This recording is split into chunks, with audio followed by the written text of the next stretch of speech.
అలాగే నా పేరు మైత్ర వెంకటమై ఛానల్ ప్రకారం మన ఛానల్ సబ్స్క్రైబ్ చేసుకోకపోతే ఇప్పుడే సబ్స్క్రైబ్ చేసుకోండి. పక్కనే ఉన్న బెల్ ఐకాన్ లింక్ చేసి ఆన్లో పెట్టుకోండి. నా ఫర్దర్స్ మిస్ అవ్వకుండా చూడొచ్చు. చాలా మంది చూస్తున్నారు కానీ సబ్స్క్రైబ్ చేసుకోవట్లా. So please try to subscribe and click the bell icon also. So బేసిక్గా తలపతి విజయ్ గారు ఇవాళ సాలెంలో ఒక స్పీచ్ అయితే ఇచ్చారు అండ్ అందులో చాలా విషయాలను అయితే ఆయన మాట్లాడారు ప్రజలను ఉద్దేశించి. సో మనము ఆ స్పీచ్ని తెలుగులో ట్రాన్స్లేట్ చేసుకుందాం, అంటే తెలుగులో అర్థం చేసుకోవడానికి ట్రై చేద్దాం. ఆయన ఏమేమి చెప్పారు, ఆయన ఆలోచనలు ఏంటి, ఆయన ప్రజలకు ఏ రకంగా ఉపయోగపడాలనుకుంటున్నారు, ఇవన్నీ కూడా మెన్షన్ చేశారు కదా. సో వాటన్నిటి గురించి కూడా మాట్లాడదాం. అండ్ అలాగే తమిళనాడు ప్రజలు చాలామంది పవన్ కళ్యాణ్ గారితో కంపేర్ చేస్తున్నారు. లాస్ట్ 2 డేస్గా తమిళనాడులో ఒక వీడియో బాగా వైరల్ అవుతుంది. అదేంటంటే పవన్ కళ్యాణ్ గారు అప్పట్లో కారు మీద కూర్చొని రోడ్డు మీద కూర్చొని చాలా అంటే చాలా అగ్రెసివ్గా ఎవరైతే అలో చేయలేదో ఆ టైంకి సో వాళ్ళకి అగెయినిస్ట్గా ఉండి చాలా గట్టిగా మాట్లాడింది ఉంది కదా. అండ్ అదే బేసిక్గా రాష్ట్ర రాజకీయాలను మార్చింది ఆంధ్రప్రదేశ్లో, మనకు అందరికీ తెలిసిన విషయమే అది. సో అప్పటివరకు ఏదైతే క్వశ్చన్ మార్క్ ఉందో ఆ క్వశ్చన్ మార్క్ ఒక క్లారిటీ ఇచ్చిన నైట్ అది. సో అలాంటి ఒక ఫైర్ని బేసిక్గా తమిళనాడు ప్రజలు చాలామంది తలపతి విజయ్ గారి నుంచి ఎక్స్పెక్ట్ చేస్తున్నారు. సో ఆ ఫైర్ అట్లీస్ట్ ఇప్పుడైనా కనబడింది ఆయనలో. ఆయన ఏదైతే స్పీచ్ ఇచ్చారో సాలం స్పీచ్లో అందులో అయినా సరే కనబడిందా మనకి. ఈ వీడియోలో దాని గురించి కొంచెం క్లియర్గా మాట్లాడుకునే ప్రయత్నం అయితే చేద్దాం. సో అది రెండింటి గురించి మాట్లాడదాం. ఫస్ట్ స్పీచ్ గురించి మాట్లాడదాం, తర్వాత ఫైర్, తర్వాత పవన్ కళ్యాణ్ గారి కంపారిజన్ అండ్ తమిళనాడు రాష్ట్ర రాజకీయాల్లో ఆయన ఇంపాక్ట్, ఇవన్నీ కూడా డిస్కస్ చేద్దాం. సో ఫస్ట్ ఆఫ్ ఆల్ ఈ స్పీచ్ గురించి అయితే మాట్లాడుకుందాం. ఈ స్పీచ్ గురించి ఎందుకు మనం మాట్లాడుకోవాల్సిన అవసరం ఉంది? ఆయన తమిళనాడు పొలిటీషియన్ కదా అంటే, తమిళనాడు బేసిక్గా ఇండియాలోని one of the most important state and అక్కడ జరిగే రాజకీయాలను కూడా మనం ఎప్పటికప్పుడు క్లోజ్గా మానిటర్ చేస్తూ ఉండాలి. ఇప్పుడు వెస్ట్ బెంగాల్లో జరిగే పరిణామాలు మనకు ఎలాగైతే దరిద్రగొట్టి ఇంపాక్ట్లు ఇస్తుంటాయో, లైక్ ఇప్పుడు రోహింగ్యాస్ని ఆవిడ బంగ్లాదేశ్ నుంచి విపరీతంగా అలౌ చేయడం వల్ల జార్ఖండ్ ఎట్లా తయారవుతోంది, వెస్ట్ బెంగాల్ ఎట్లా తయారవుతుంది, కలకత్తా ఎట్లా తయారవుతోంది, ఇవన్నీ మనం చూస్తూ ఉన్నాం కదా. సో మనకు ఐడియా ఉంటుంది. అంటే ఒక స్టేట్ పాలిటిక్స్ కేవలం ఆ స్టేట్ని మాత్రమే డిసైడ్ చేయవు, కంట్రీ మొత్తాన్ని డిసైడ్ చేస్తాయి. సో ఇప్పుడు అంతెందుకు మణిపూర్ ఇష్యూ ఉంది. Manipur issue is the India issue. Manipur issue is not just Manipur issue. So అది పాయింట్ అనమాట. అట్లా తమిళనాడు పాలిటిక్స్ కూడా మొత్తం ఎంటైర్ ఇండియా పాలిటిక్స్కి బాగా లింకప్ అయ్యాయి. అండ్ రీసెంట్ టైమ్స్లో అక్కడ నేషనల్ పార్టీస్ ఏవైతే ఉన్నాయి, లైక్ కాంగ్రెస్ కానీ బీజేపీ కానీ మెల్లిమెల్లిగా బలపడదాం అనుకుంటున్న టైంలో ఈ టీఎంకే ఏఐడిఎంకే ఏవైతే ఉన్నాయో, ఈ టీవీకే కదా, ఓకే రైటే, డిఎంకే, టీవీకే చదివి నాకు టీఎంకే అని వచ్చింది. డిఎంకే ఏఐడిఎంకే, ఈ ద్రవిడ మున్నేత్ర కజగం, ఆల్ ఇండియా ద్రవిడ మున్నేత్ర కజగం, సో ఇవన్నీ ఉన్నాయి కదా. సో ఈ పార్టీస్ని దాటి సెంట్రల్ పార్టీస్, నేషనల్ పార్టీస్ మెల్లిమెల్లిగా ఎంటర్ అవుతూ ఉన్న టైంలో మళ్ళీ ఇంకొక పెద్ద లోకల్ పార్టీ వచ్చింది, పెద్ద రీజనల్ పార్టీ వచ్చిందంటే అది కూడా రీసెంట్గానే ఒక సెన్సేషన్ క్రియేట్ చేసిన పవన్ కళ్యాణ్ గారికి సిమిలర్గా, అంటే ఇప్పుడు జనసేనకి సిమిలర్గా టీవీకే, పవన్ కళ్యాణ్ గారికి సిమిలర్గా విజయ్ గారు. సో ఇట్లా వచ్చింది. సో అందుకే ఆ కంపారిజన్స్ వస్తాయి, ఆ డిస్కషన్స్ వస్తాయి. సో ఈ విక్టరీస్ ఏవైతే ఉంటాయో వాటి కంపారిజన్స్ పెరుగుతుంటాయి తర్వాత ఫర్దర్గా. సో ఇలాంటివన్నీ ఉంటాయి కాబట్టి డెఫినెట్గా మనం ఖచ్చితంగా మాట్లాడుకోవాలి. మిగతా వాళ్ళు మాట్లాడుకుంటారో లేదో మనకు తెలియదు, కానీ డెఫినెట్గా ఈ తెలుగు రాష్ట్రాల రాజకీయాలను క్లోజ్గా మానిటర్ చేస్తున్న ప్రతి ఒక్క ప్రేక్షకుడు కూడా తలపతి విజయ్ గారి రాజకీయాలు కూడా మాట్లాడుకోవాలి. ఎందుకంటే తమిళనాడుని ఆయన గెలిచి ఎట్లా మారుస్తాడో మనకు తెలియదు, కానీ తమిళనాడు రాష్ట్ర రాజకీయాలను మటుకు కొంతవరకు మార్చాడు, బట్ పూర్తి స్థాయిలో కాదు మళ్ళీ. కానీ ఎందుకంటే సంభవం ఆయన్ని పట్టించుకోవడం కూడా మానేశారు. ఎందుకో నాకు తమిళనాడులో ఎందుకో తెలియదు, కానీ ఆ ఫైర్ కనపడదు నాకు. అంటే ఆయన మీద ఫైర్ అవ్వరు ఎవరు కూడా ఎక్కువగా, అది ఎందుకో అర్థం కాదు. సో ఇది ఇప్పుడు మన దగ్గర అలా జరగలేదు. మన దగ్గర ఇప్పుడు పవన్ కళ్యాణ్ గారు వచ్చారంటే పవన్ కళ్యాణ్ గారిని ఈవెన్ వైఎస్ఆర్ కాంగ్రెస్ పార్టీ విపరీతంగా మాట్లాడినారు. తర్వాత ఈ కలిసి లేనప్పుడు, ఈ సెపరేట్ అయిపోయిన టైంలో తెలుగుదేశం పార్టీ నుంచి కూడా చాలామంది నుంచి డెఫినెట్గా కొంత వ్యతిరేకత అయితే వచ్చింది. ఇదంతా కూడా జరిగింది. సో ఇదంతా మన దగ్గర ఉంది, కానీ అక్కడ అలా లేదు. సో ఆ పోటీ ఆయన చేస్తున్నాడు, ఆయన ఏమో స్పీచ్ ఇచ్చుకుంటూ వెళ్ళిపోతున్నాడు, కానీ ఎక్కడో అన్నామలై లాంటి వాళ్ళు, లేదంటే బాగా కింద స్థాయి డిఎంకే పార్టీ మెంబర్సో ఇలాంటి వాళ్ళు మాట్లాడుతున్నారు తప్పిస్తే నాకు ఎందుకో పెద్ద స్థాయి వాళ్ళ నుంచి హెవీ లెవెల్ ఆఫ్ క్రిటిసిజం అయితే కనబడలేదు నాకు. సో అది ఈవెన్ పెద్ద ఎమ్మెల్యేస్ నుంచి కూడా నాకు అంత హెవీగా కనబడలేదు నాకు. సో ఏమో సంథింగ్ ఈజ్ హ్యాపెనింగ్, అది వాళ్ళ స్ట్రాటజీ ఏంటో మరి చూడాలి మరి. సో బట్ ఈయన స్పీచ్ గురించి అయితే మాట్లాడుకుందాం. ఫస్ట్ ఆఫ్ ఆల్ ఆయన ఏమేమి చెప్పారు అదంతా కూడా. సో ఈ స్పీచ్లో ఆయన మెయిన్గా కొన్ని విషయాలు అయితే మెన్షన్ చేశారు. అందులో నెంబర్ 1 ఏంటంటే పొలిటికల్ ఐడెంటిటీ. అంటే చాలామంది ఆయనకి ఏంటంటే ఇంకా సినిమాలు అయిపోయింది, ఇంకా రాజకీయాల్లోకి వచ్చి ఇంక ఇక్కడ కూడా వేయలేద్దాం, కొన్నాళ్ల పాటు బాగా సంపాదించేద్దాం, ఉన్నన్నాళ్ళు ఉందాం, తర్వాత వెళ్ళిపోదాం, ఈ మైండ్ సెట్తో ఆయన వచ్చాడు అని ఏదైతే ఆయనకు మాటలు వస్తున్నాయో ఆయన మీద, వాటి గురించి అడ్రస్ చేశారనమాట. సో పొలిటికల్ ఎంట్రీ అనేది కేవలం ఏదో టెంపరీ ఎండీవర్ కాదు, ఇది ఒక లైఫ్ లాంగ్ కమిట్మెంట్ తమిళనాడు ప్రజలకి అని చెప్పి చాలా క్లియర్గా చెప్తున్నారు అనమాట. సో ఇంకా ఎట్టి పరిస్థితుల్లో ఏం జరిగినా సరే తమిళనాడు రాజకీయాలను అయితే వదిలి వెళ్ళేదే లేదు అన్నట్టయితే మటుకు విజయ్ గారు అయితే చెప్పారు చాలా క్లియర్గా. సో ఓకే, లెట్స్ సీ, చూద్దాం. అది మరి ఇంక ఈ రిజల్ట్ మీద కూడా కొంతవరకు ఆధారపడి ఉంటుంది. మేబీ ఆయన రాజకీయాలు కంటిన్యూ చేస్తూ మళ్ళీ మేబీ సినిమాలు కూడా చేయొచ్చేమో. ఇప్పుడు రిజల్ట్ కనుక కొంచెం అనుకోని విధంగా కనుక వచ్చినట్టయితే, ఆయన ఎక్స్పెక్ట్ చేసినట్టు కాకుండా కొంచెం బ్యాడ్ వేలో వచ్చినట్టయితే మేబీ అలా ఏమైనా జరగచ్చేమో. ఆయన కోర్ ప్రిన్సిపల్స్ అండ్ ఐడియాలజీ కోసం ఎక్స్ప్లెయిన్ చేశారు. ఒకటి సెక్యులరిజం అండ్ సోషల్ జస్టిస్. ఆయన సెక్యులరిజం అనే పాయింట్ని చాలా గట్టిగా మెన్షన్ చేశారు. ఆ టీవీకే పార్టీ ఏదైతే ఉందో తమిజగా వెట్రి కజగం, నేను తమిజగా అంటున్నాను కానీ యాక్చువల్గా తమిళగా అనుకుంటా, అక్కడ జాని అంటే జడ్హెచ్ఏని లా అని పలుకుతారంట, ఏమో మరి నాకు తెలియదు ఎగ్జాక్ట్గా. సో తమిళగా వెట్రి కజగం.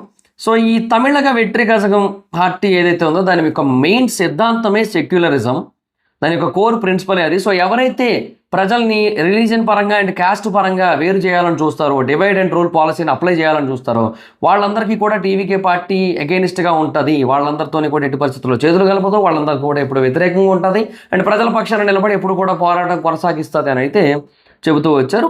బేసిక్గా ఎప్పుడే ఎవరైనా అట్లే చెప్తారు, ఎందుకంటే విజయ్ దళపతి గారి ప్లేస్లో ఉన్నట్టయితే. ఎందుకంటే విజయ్ దళపతి గారు is a Christian, Vijay Joseph మనకందరికీ తెలిసింది. సో ఆయన ఈ టైంలో సెక్యులరిజమే ఫాలో అవుతున్నా అని చెప్తారు ఆయన. ఎందుకు? ఆబ్వియస్లీ క్రిస్టియానిటీ మైనారిటీ కాబట్టి, అక్కడ అంత ఓటింగ్ లేదు కాబట్టి, అంత ఓట్ బ్యాంక్ లేదు కాబట్టి, హిందూ సైడ్ నుంచే మనకు ఓట్ బ్యాంక్ ఎక్కువ ఉంటుంది కాబట్టి, సో సెక్యులరిజం అనే కాన్సెప్ట్నే పట్టుకొస్తారు వాళ్ళు. సో ఎవరైతే హిందూస్ ఉంటారో వాళ్ళు హిందూస్ అనే కాన్సెప్ట్ని పట్టుకొని వస్తారు. ఎందుకు? డెఫినెట్గా హిందూస్ మెజారిటీ కాబట్టి హిందూస్ సంబంధించిన పాయింట్ మాట్లాడినా కూడా ప్రాబ్లం ఉండదు, అరే ఓట్ బ్యాంక్ ప్రాబ్లం లేదు కదా. సో అదనమాట కాన్సెప్ట్. సో వీళ్ళు ఎందుకు చేస్తారు, వాళ్ళు అందుకు చేస్తారు. సో ఎవ్రీథింగ్ ఈజ్ పాలిటిక్స్, అది సింపుల్. కాకపోతే ఏంటంటే అట్లీస్ట్ కొంతమంది హిందువుల కోసం చాలా స్ట్రాంగ్గా నిలబడుతున్న రోజులు ఉన్నాయి. ఇప్పుడు ఈ రోజుల్లో కొంతమంది ఉన్నారు అలాగే. సో అలాంటి వాళ్ళని కొంతవరకు అప్రిషియేట్ చేయాలి. So that's a different case scenario. So ఎవరైతే ఇట్లాగా ఇప్పుడు విజయ్ లాగో లేదంటే ఇప్పుడు ఇంకొంతమంది ఎవరైతే వస్తారో వేరే రిలీజియన్స్ నుంచి, వాళ్ళు కూడా ఇట్లాగే చెప్తారు మేము సెక్యులరిజము, సోషల్ జస్టిస్ ఇదంతా కూడా. ఎందుకంటే ఇంకోటి తమిళనాడు రాజకీయాల్లో ఈ సోషల్ జస్టిస్ అనేది కూడా ఎప్పటి నుంచో ప్రాముఖ్యత పొందిన పదం అని కూడా కాదు, ఆ సిచ్యువేషన్. ఎందుకంటే సినిమాల్లో కూడా దాని గురించి ఎక్కువ ఉంటుంది, రాజకీయాల్లో ఎక్కువ దాని గురించి ఉంటుంది, ప్రజల్లో దాని మైండ్ సెట్ దాని గురించి ఎక్కువగా ఒక kind of fixed mind sets ఉంటాయి ప్రజలకి. అట్లా రకరకాల క్యాస్ట్లు ఉంటాయి, అక్కడ కూడా బేవత్సంగా ఉంటాయి. సో అది తర్వాత ఆయన స్టేట్ రైట్స్ కోసం ఎక్కువగా మాట్లాడారు. అంటే రాష్ట్రం యొక్క హక్కుల గురించి కూడా కొంచెం గట్టిగా మాట్లాడారు. అంటే ఇంతకుముందు రాష్ట్రానికి ఏవైతే హక్కులు రావాల్సినవి ఉన్నాయో వాటిని విస్మరించారు, వాటిని పట్టించుకోలేదు, వాటిని పక్కన పెట్టేశారు. అండ్ అలాగే స్టేట్ వైడ్గా పీపుల్ ఎవరైతే ఉన్నారో వాళ్ళకి సంబంధించిన ప్రాథమిక హక్కుల్ని కూడా స్టేట్ గవర్నమెంట్ కూడా పక్కన పెట్టేసింది. Especially education and financial autonomy పరంగా చాలా అంటే చాలా మిస్బ్యాలెన్స్ అనేది జరుగుతోంది. సో దాన్ని నేను ఖచ్చితంగా కన్సిడర్ చేస్తాను అండ్ దాన్ని నేను బ్యాలెన్స్ చేస్తాను. ఎవరైతే ఎడ్యుకేషన్ పరంగా ఇబ్బంది పడుతున్నారో వాళ్ళకి ఎటువంటి ఇబ్బంది లేకుండా చూసుకుంటాను. సో విద్యని అందరికీ అందిస్తాను అన్నట్టుగా చెప్పారు. అలాగే ఆర్థిక అసమతుల్యం అంటే ఒకరేమో ఎక్స్ట్రీమ్ రిచ్, ఒకరేమో ఎక్స్ట్రీమ్ పావర్టీ, అట్లాంటి స్టేట్ ఉంది కదా. సో దాన్ని కొంచెం బ్యాలెన్స్ చేయడానికి నేను నా తరఫున చాలా చేస్తాను అన్నట్టుగా చెప్పారనమాట ఆయన. ఓకే, జరిగితే బాగానే ఉంటుంది, ఇవన్నీ పేపర్ మీద చూసి చదవడానికి బాగానే ఉంటుంది కానీ బట్ జరుగుతుందా రియాలిటీలో నాకు డౌటే. ఎందుకంటే ఇది చాలా చోట్ల చెప్పారు, ఇప్పటికీ జరగలేదు, అందుకే చెప్తున్నాను నేను. సో ఇంకా కరెంట్ గవర్నెన్స్ ఏదైతే ఉందో దాన్ని క్రిటిసైజ్ చేస్తూ వచ్చారు. సో ఇక్కడ తమిళనాడులో ఏదైతే పొలిటికల్ ల్యాండ్స్కేప్ ఉందో దాన్ని కంప్లీట్గా క్రిటిసైజ్ చేశారు. అది ఎట్లా ఉందంటే ఇప్పుడు ప్రస్తుతం ఏదైతే రూలింగ్ పార్టీ ఉందో అదేమో కాయిన్కి ఒక సైడ్ లాగా ఉంటే ఆపోజిషన్ పార్టీ కాయిన్కి రెండో సైడ్ లాగా ఉంది. అంటే ఇంకా ఇద్దరు ఒకటే అన్నట్టే ఉన్నారు. సో వాళ్ళ మైండ్ సెట్స్ వాళ్ళ ఐడియాలజీస్ ఆల్మోస్ట్ సిమిలర్ ఉన్నాయి. ఏమంటే ఒకరు కొంచెం వేరే రకంగా ఉన్నారు, ఒకరు కొంచెం వేరే రకంగా ఉన్నారు, but both are extremes. So ఆ ఎక్స్ట్రీమ్ మైండ్ సెట్ల వల్ల తమిళనాడు ప్రజలకు ఉపయోగపడింది ఏమీ లేదు, ఇంకా నష్టమే తప్పిస్తే అన్న పాయింట్ అయితే చెబుతూ వచ్చారు. సో కామన్ పీపుల్కి హెల్ప్ చేయడంలో రెండూ కూడా ఫెయిల్ అయినాయి అనే చెప్పారు. So ruling party, opposition parties రెండు ఫెయిల్ అయినాయి అన్నట్టే చెప్పారనమాట. So he came to balance people and political things అన్నట్టుగా మెన్షన్ చేశారు. సో వాళ్ళు ఏంటంటే అక్కడ కేవలం పొలిటికల్ ఐడియాలజీస్ని మాత్రమే బ్యాలెన్స్ చేస్తారు అన్నట్టుగా చెప్పారనమాట. తర్వాత కరప్షన్. సో బేసిక్గా తమిళనాడులో కరప్షన్ చాలా అంటే చాలా ఎక్కువగా ఉంది, విపరీతంగా ఉందని చెప్పారు. And at the same time corruption free అడ్మినిస్ట్రేషన్ని అందిస్తానని చెప్పారు. అలాగే గవర్నమెంట్ ప్రాజెక్టుల విషయంలో వాటి విషయంలో కూడా ట్రాన్స్పరెన్సీని, పారదర్శకతని అందిస్తానని చెప్పి తెలియజేశారనమాట. సో లెట్స్ సీ, చూద్దాం. సో మేబీ ఇది కొంచెం టఫే నన్ను అడిగితే. ఇందాకటి పాయింట్ వ్యాలిడే. ఇప్పుడు అక్కడ డిఎంకే, ఏఐడిఎంకే రెండూ కూడా కొంచెం సిమిలర్ ఐడియాలజీసే ఉంటాయి. వీళ్ళు ఒకవైపు నిలబడతారు, వీళ్ళు ఒకవైపు నిలబడతారు, అంతే తేడా. సో అంతే తప్పిస్తే సిమిలర్ ఐడియాలజీసే ఉంటాయి. సో అది రైటే, 100% రైట్, ఎగ్జాక్ట్లీ రైట్ అది. సో ఇక్కడ కరప్షన్ మరి అది ఎప్పటి నుంచో ఉన్నది, ఉండనే ఉంటుంది. ఇంకా అది రాజకీయాల నుంచి కరప్షన్ వేరు చేయడం అంటే ఇంకా అదంతే, నీళ్లు కలిపేసిన పాలనలోంచి నీళ్లు వేరు చేయడం లాంటిది.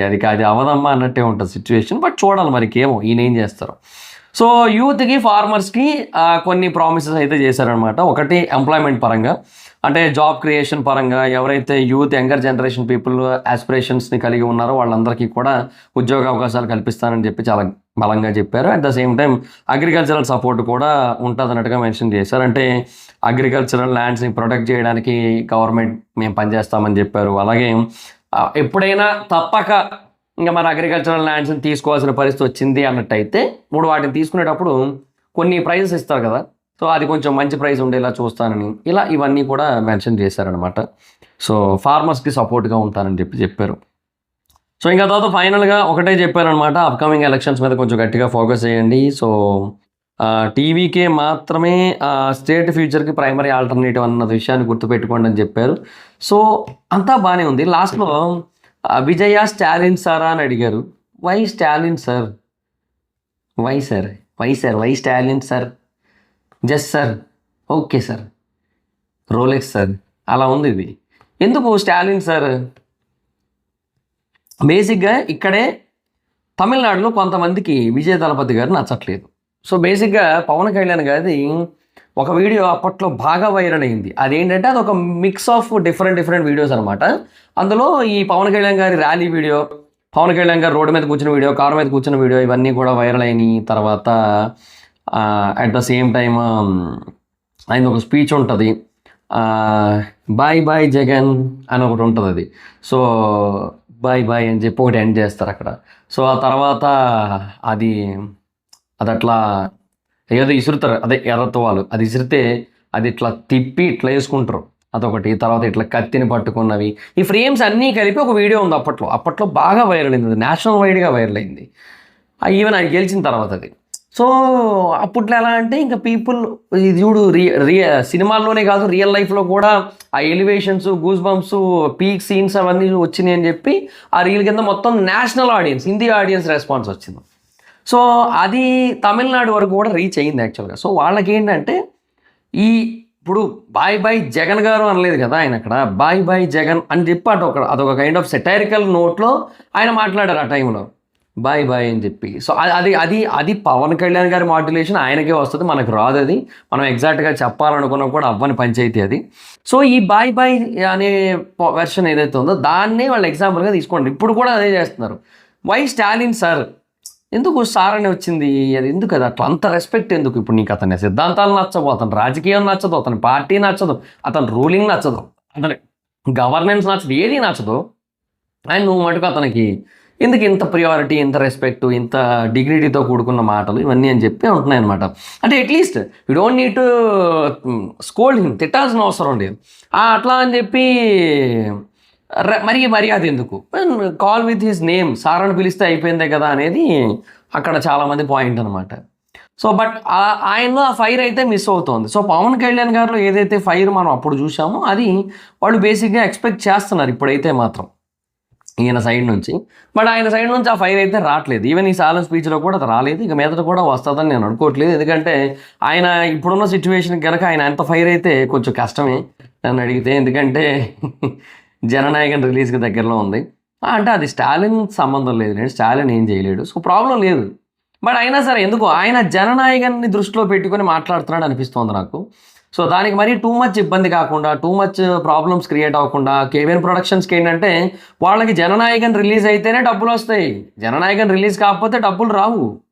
సో జననాయకన్ రిలీజ్ చేసుకొని వాళ్ళు ఇమీడియట్గా టాక్సిక్ ప్రిపరేషన్స్కి వెళ్ళిపోవాలి. సో వాళ్ళు ఆ పనిలో వాళ్ళు ఉన్నారు, వాళ్ళ పని వాళ్ళకి ఉంది కదా. సో అందుకని ఈ జననాయకం త్వరగా రిలీజ్ చేయడం కోసం ఆ సెన్సార్ బోర్డుకి మళ్ళీ రీఎడిట్ చేసింది పంపడం, ఆ కేసు విత్డ్రా చేసుకోవడం ఇవన్నీ చేస్తున్నారు యాక్చువల్గా.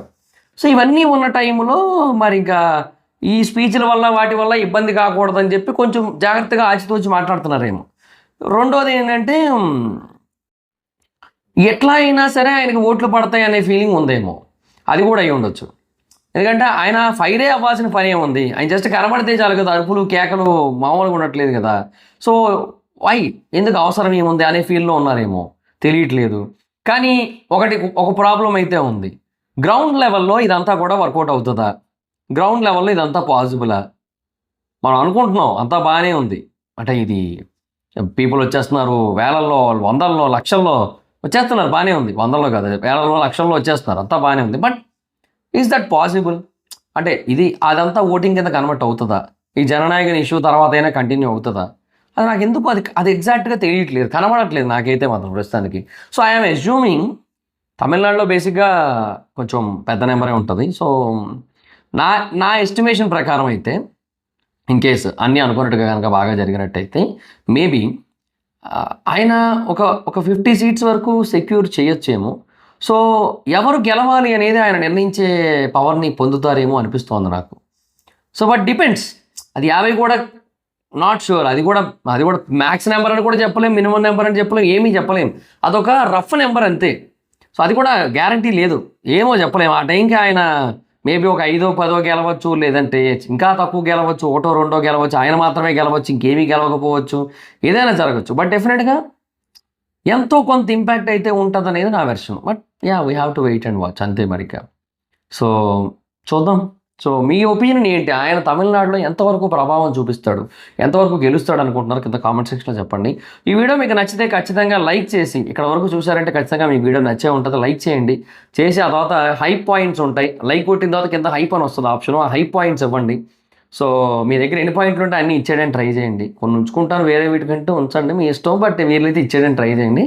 So that's it guys, thanks for watching the video. Video మీకు నచ్చితే లైక్ చేసి సబ్స్క్రైబ్ చేసుకోండి మన ఛానల్ని, అండ్ అలాగే షేర్ చేయండి మీ సోషల్ మీడియా ప్లాట్ఫామ్స్లో, like Facebook, WhatsApp, Twitter, Insta, వీటన్నిటిలోని కూడా. ఇన్స్టాలో అయితే స్టోరీ పెట్టండి, వాట్సాప్లో స్టేటస్ పెట్టండి, ఫేస్బుక్లో అయితే పోస్ట్ చేయండి, వీడియో లింక్ పెట్టి, ట్విట్టర్లో కూడా అదే చేయండి మొత్తం. సో నచ్చితే. So that's guys, thank you. Subscribe చేసుకోకపోతే సబ్స్క్రైబ్ చేసుకొని పక్కనే ఉన్న బెల్ ఐకాన్ లెగ్ ఆల్లో పెట్టుకోండి, నా ఫర్దర్స్ మిస్ అవ్వకుండా చూడొచ్చు.